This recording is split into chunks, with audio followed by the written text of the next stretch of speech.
চাউনি তোমার মিষ্টি করো কথা, চলন তোমার মিষ্টি করো, ঘুচাও সবার ব্যথা। এই যে চলন, এই যে চাউনি, এই যে মুখের বাঁক, এই ব্যবহার, আচার আচরণ, অঙ্গি ভঙ্গি প্রত্যেকটা মানুষের কেমন হওয়া উচিত, ঠাকুর তার প্রত্যেকটা বাণীর মাধ্যমে আমাদের বুঝিয়ে দিয়ে গেলেন।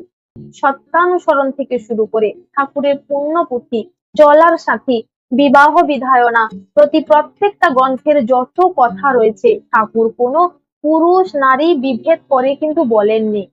প্রত্যেকের জন্য ওই একই গ্রন্থ, একই বই, একই বাণী। কিন্তু মায়েদের জন্য বিশেষ করে ঠাকুর নারীর নীতি করে দিয়ে গেলেন।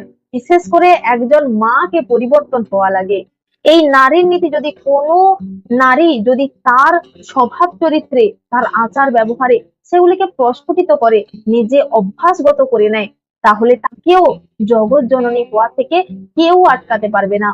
ঠাকুর প্রত্যেকটা মেয়ে, স্ত্রী, নারী, প্রত্যেক জনকে নিজের মেয়ে ভেবে সেই ভাব ধারা নিয়ে তিনি তার মুখ নিঃসৃত নারীর নীতি করেছেন।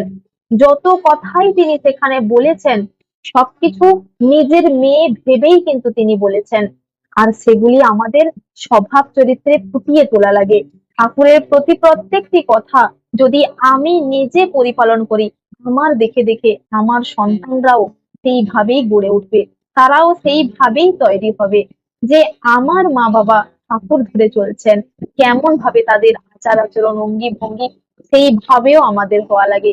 এই ভাবটা তাদের মধ্যে তৈরি হবে।